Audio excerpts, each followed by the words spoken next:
Morning guys, এখন বাজে সকাল 9টা মতো। আর এখন ডাই ঘুম থেকে উঠলো, আর আমি তো অনেকক্ষণই ঘুম থেকে উঠে গেছি। রান্নাবান্না পুরো কমপ্লিট। এখন তোমাদের দাদাভাইকে খেতে দিয়ে দেবো। আর এই যে দেখো, তোমাদের রায়কে রেডি করিয়ে দিয়েছি, কেননা আমাদের আজকে একটা জায়গায় যাওয়ার আছে। রায়ের যে রুদ্র দাদার সাথে খেলা করে, সেই রুদ্র দাদাদের বাড়িতে আজকে গোপু ভাইয়ের পুজো হবে, তো সেই কারণেই আমরা যাব। আর আমি এরপর স্নান টান করবো, বাড়িতে কিছু কাজ আছে করে নিয়ে তারপর যাব। তো ও তো ছোটো ছেলে, ও যাওয়ার জন্য বায়না করছে যে এখনই যাবে, আর ওর দাদা ওখান থেকে ডাক দিচ্ছে। তো চলো ওকে দিয়ে আসি, তারপর বাকি কাজগুলো করব। আর এই যে তোমাদের রায়, তো রায়ের শরীরটা একটু খারাপ, তাই মুখটা একটু শুকিয়ে গেছে। তো চলো রায় এখন টাটা করে দাও। তো চলো গাইস, এখন ওকে দিয়ে আসি আর তারপর কাজে হাত দিই। তো চলো। তো এখন রায়কে দিয়ে চলে আসলাম। আর উঠোনের মধ্যে দেখো বেশ ঝলমলে রৌদ্র দেখা দিয়েছে। আর এই শীতের সকালে রোদ্রে বসে থাকতে কার না ভালো লাগে, কিন্তু এখন তো বসার একদমই হাতে সময় নেই। এখন তোমাদের দাদা ভাইকে খেতে দেওয়ার টাইম হয়ে গেছে, তাই এদিকে আমি ভাত দিতে চলে এসেছি।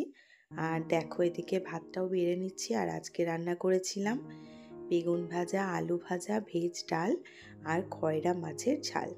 তো এই শীতকালে বেগুন ভাজা, ভেজ ডাল, খয়রা মাছ, এগুলো যে কি ভালো লাগে আমার, কি বলবো তোমাদের। আমার খয়রা মাছ তো একটা ফেভারিট মাছ বলতে পারো।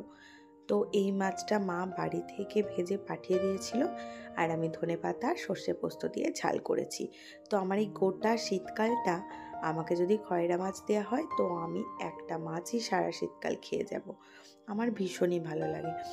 তো তারপর ওদিকে তোমাদের দাদাভাই বেরিয়ে যাওয়ার পরে আমি চলে এলাম বিছানাটা গুছিয়ে নিতে। তো এখন কি বলতো বন্ধুরা, এই শীতের সকালটা না এত ঠান্ডা হাওয়া দিচ্ছে, বেডরুমের জানলাগুলো খুলতেই পারছি না, কেননা আমাদের বাড়ির পিছনে তো টোটালটাই মাঠ। তো সেই কারণেই ঠান্ডা হাওয়াটা একটু বেশিই দিচ্ছে। আর আমাদের এই বেডরুমটা শীতকালে যতটা বেশি ঠান্ডা, গরমকালে ঠিক ততটা বেশি গরম। তাই শীতকালে বেশিরভাগ টাইমটাই ছোট রুমটাতেই কাটানো হয়।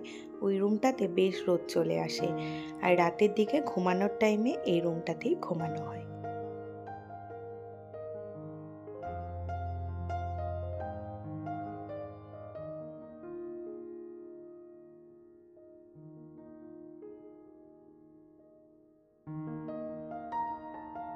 তো গাইজ, আমিও পুরো রেডি হয়ে গেছি। আর এই যে দেখো, আমি আজকে একটা শাড়ি পরে নিয়েছি, যেহেতু পুজোতে যাচ্ছি। তো চলো এবার বেরোবো। আর হ্যাঁ, গপু ভাইয়ের জন্য কি কি এনেছি সেটা তোমাদের দেখাই। তো এখানে রয়েছে গপু সোনার জন্য একটা ড্রেস। আর ড্রেসটা দেখো, কালারটা ভীষণ সুন্দর। আর এনেছি হচ্ছে ওর জন্য একটা বসার আসন, আর সাথে রয়েছে গপুর জন্য মিষ্টি মানে লাড্ডু। তো চলো এখন আমি বাড়িগুলো সব তালা টালা দিয়ে লক করে দিই, আর এখন পুজোতে যাই। আর হ্যাঁ, তোমাদের সাথে গিয়ে শেয়ার করব।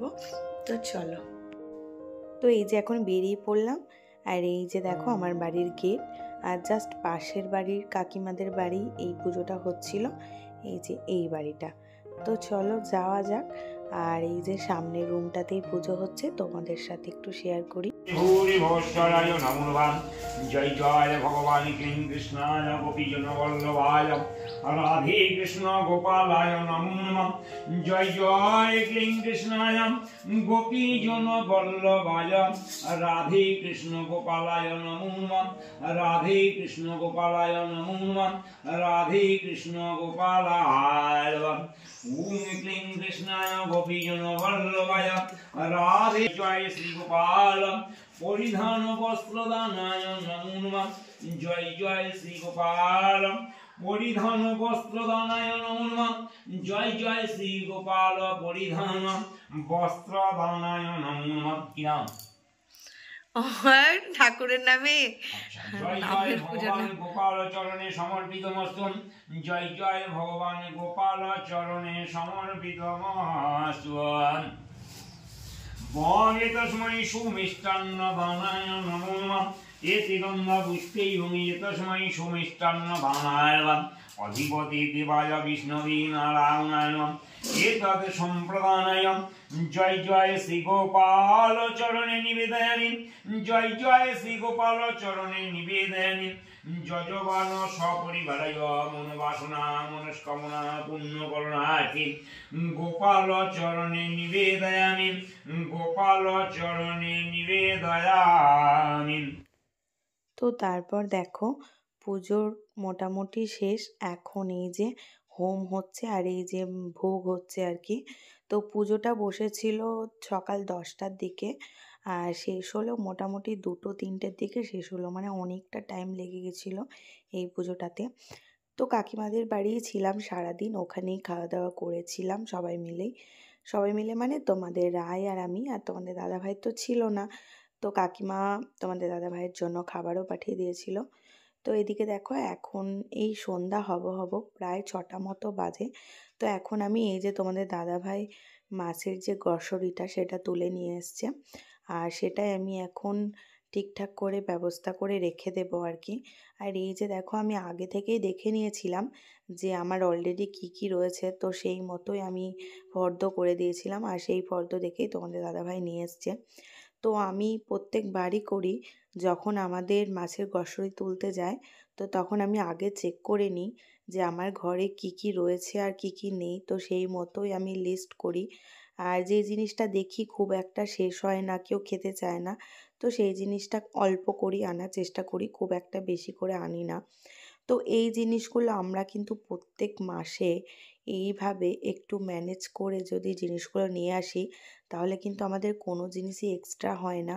তো কোনো জিনিস এক্সট্রা এনে কিন্তু নষ্ট হয় না।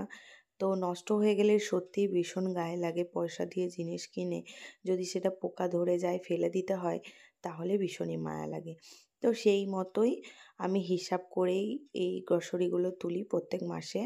যেটা লাগে না তো সেটা আনি না, আর যেটা আমার এ মাসে বেঁচে যায় তো পরের মাসে সেটা অনেকটাই কম লাগে। তো এইভাবেই আমি মাসের গ্রসারি তুলে থাকি। আর এইভাবে সত্যিই হিসাব করে আনলে পরে অনেকটাই টাকা সেভ হয়। অনেক সময় দেখি ঘরে অনেক জিনিস রয়ে যায় কিন্তু সেটা তাড়াহুড়োর মধ্যে না দেখতে পাওয়ায় সেটা আবারও এক্সট্রা চলে আসে। তখন কিন্তু জিনিসটা পরিমাণে বেশি হয়ে গেলে ওটা শেষ হতেও সময় লাগে আর অল্প দিনেই নষ্ট হয়ে যায়। তো এদিকে দেখো আমি বিস্কুটের কন্টেনারগুলো ধুয়ে দিয়েছিলাম, তো এখন সেগুলোকেই ঢেলে নিচ্ছি। আর আমাদের তো মানে সবসময় ফিক্সড এই যে থিন বিস্কিটটা, তো এটা থাকবেই কারণ এটা তোমাদের রায় খেতে খুব ভালোবাসে। আর এই যে তোমাদের দাদাভাই তো বিস্কিট খাই না আর আমি সুগার ফ্রিটা খাই, তো আমাদের বাড়িতে এই দুটো বিস্কুটই চলে। আর টোস্টটা আনা থাকে ঘরে, যখন মন হয় একটু আধটু খাওয়া হয়, না হলে কেউ আসলে পরে দেওয়া হয়। খুব একটা বিস্কুটের দিকে নেশা আমাদের নেই। তো এদিকে দেখো আমি সব আর কি জায়গা মতো জিনিসপত্রগুলো ঢেলে নিচ্ছি। আর আমি একটা জিনিস করে থাকি সেটা হলো, ধরো মসুর ডাল 1 কেজি আনলো, আমি কন্টেনারে 1 কেজিই ঢালি না, হয়তো 750 মতো ঢেলে 250 মতো রেখে দিলাম। তো একটু হলেও আমি স্টোর করে কোথাও রেখে দিই, মানে আমার এই যে রেড কালারের যে বালতিটা রয়েছে তো ওর মধ্যে আমি রেখে দিই, পুরোটা ঢালি না। যখন ওই কন্টেনারের সমস্ত মানে জিনিসটা শেষ হয়ে যায় তখন তাহলে আমাদের চিন্তায় পড়তে হয় না যে যা এক্ষুনি শেষ হয়ে গেলে এক্ষুনি আনতে হবে। ওই জিনিসটা কিন্তু অল্প হলেও আমার স্টোর করে রাখা থাকে। তো এভাবে চললে কিন্তু মানে হঠাৎ করে হতাশ হয়ে পড়তে হয় না যে এই জিনিসটা ফুরিয়ে গেছে, চট করে আবারও বাজার থেকে আনতে যেতে হবে। আর এখন তো আমাদের বাড়িতে যে পরিমাণে কাজ বা মেয়ে নিয়ে যতটা আমাদের ব্যস্ততা, হুটহাট করেই আমরা গিয়ে আনতে চাইলেই আনতে পারবো না। তো সেই কারণে আমি এই টিপসগুলো ফলো করি। প্রত্যেকটা জিনিস আমি একটু একটু করে স্টোর করে রাখি। আর পরের মাসে যখন গ্রসারি তুলি তখন যদি দেখি পুরনো মাল একটু বেঁচে গেছে তো পুরনোটা আগে ঢেলে নিই আর নতুন থেকে একটু বেশি করে রেখে দিই। তো এমনটাই করে থাকি। আর আমি দেখি আমার কিন্তু মাসের শেষে বেশ অনেকটা গ্রসারি অলরেডি রয়ে গেছে আর এখান থেকে আমার অনেকটা টাকাও মানে জমা রয়ে যায় আর কি, জমানো যায়। তো এইভাবে চলি বলেই কিন্তু মাসের গ্রসারিটা হিসাব করে আনতে পারি, এক্সট্রা টাকা লস হয় না। তো এই যে দেখো আমার এক এক করে সমস্ত জিনিস গোছানো হয়ে গেল আর আমি এগুলোকে জায়গা মতো আবারও গুছিয়ে গুছিয়ে রেখে দেব। তো কিছু কিছু জিনিস যেমন বিস্কুটটা, যেমন থিনের প্যাকেটটা যেহেতু অনেকটা বড়, একটা কন্টেনারের টোটালটা ধরে না, তো আমি কিছুটা রেখে দেওয়ার পরে ওটা একটু শেষ হয়ে যায়, তারপর আবারও ঢেলে ভর্তি করে দিই। তো এইভাবেই রেখে দিই। আর এই কন্টেনারগুলো দেখো ছোলার ডাল, কাবলি ছোলাগুলো অল্প করে রয়েছে, তাই অনেকটা বড় সাইজের কন্টেনার, ছোট এই মুহূর্তে কিছু খালি নেই।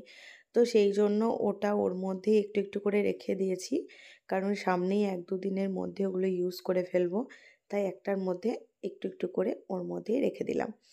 তো এই যে এখন এটা গুছিয়ে নিলাম, যা যা হাতের কাছে আমার সবসময় দরকার তো সেগুলো আমি হাতের কাছে রাখলাম। মুগ ডাল, মুসুর ডাল, সয়াবিন, বেসন, ময়দা, আটা, চিনি এই সমস্তগুলো সবসময় আমাদের প্রয়োজন হয়। তো এগুলো হাতের কাছে রাখলে তাড়াহুড়ো করে নেওয়ার সময় একদমই এলোমেলো হয়ে যাবে না, জায়গাটা সবসময় সুন্দরভাবে গোছানো থাকবে। তো সেই মতোই চিন্তা ভাবনা করে জিনিসগুলো আমি রাখি। আর এই যে দেখো ফাইনালি আমি জিনিসগুলো সুন্দর করে গুছিয়ে রেখে দিয়েছি। আর এই হচ্ছে আমার স্টোরেজের জন্য দুটো মানে বাস্কেট বালতি যেগুলো রয়েছে, তো সেটা রয়েছে। আটা তো অলরেডি আমার কন্টেনারে ঢালা রয়েছে, তাও এক্সট্রা দুটো প্যাকেট এসছে, তো সেটাও রেখে দিলাম।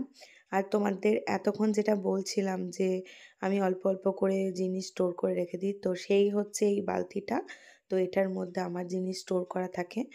আর এগুলো একটু এক্সট্রা এক্সট্রা আনা হয়েছে, সামনেই বাড়িতে একটা অনুষ্ঠান রয়েছে, তো সেই কারণে এগুলো একটু এক্সট্রা আনা হয়েছে।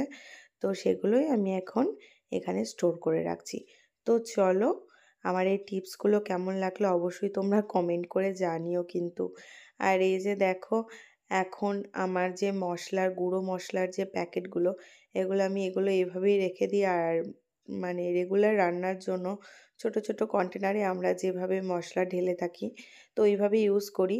আর যে প্যাকেটগুলো এক্সট্রা আনা থাকে সেগুলো একটা বড় কন্টেনারের মধ্যে আমি প্যাকেট প্যাকেটভাবে রেখে দিয়ে, মানে পরে যাতে আমার বুঝতে সুবিধা হয়, ওটা যদি আমি ওই স্টোরেজ বালতির মধ্যে ঢুকিয়ে দিই তাহলে কিন্তু তাড়াহুড়োর মধ্যে খুঁজে পাই না, তখন কিন্তু আবারও এক্সট্রা মাল চলে আসে। তাই ছোট প্যাকেটগুলো সবসময় চেষ্টা করি একটা বড় কন্টেনারের মধ্যে একসাথে গুছিয়ে রাখতে। তো ওদিকে তো আমার গ্রসারি সম্পূর্ণ গোছানো কমপ্লিট। তো এখন একটু চা খেয়ে নেব। আর এদিকে দেখো আমাদের 3 জনের জন্যই চা করে নিয়েছি। মানে আমরা যখন দুধ চা খাই তোমাদের রায়ও বায়না করে খাওয়ার জন্য। এবার ওকে দেখাতেই হবে যে ওর কাপেও আমাদের সমপরিমাণ চা আছে, না হলে আবার কান্নাকাটি করবে। তো সেই কারণে চাটা দিয়ে আবার আমি একটু পরে ঢেলেও নিই আর কি। তো এখন 3 জনে মিলে চাটা খেয়ে নেব। আর আজকের ভিডিওটা তোমাদের কেমন লাগলো অবশ্যই কিন্তু তোমরা কমেন্টে জানিও। যদি ভালো লাগে একটা লাইক করে দিও বন্ধুরা। আর তোমরা যদি চাও আমি ইউটিউবে একটু জায়গা করে নিই তাহলে চ্যানেলটা সাবস্ক্রাইব করে দিও। তো আজকের মতো টাটা, আবার আসবো নতুন কোনো একটা ভিডিও নিয়ে।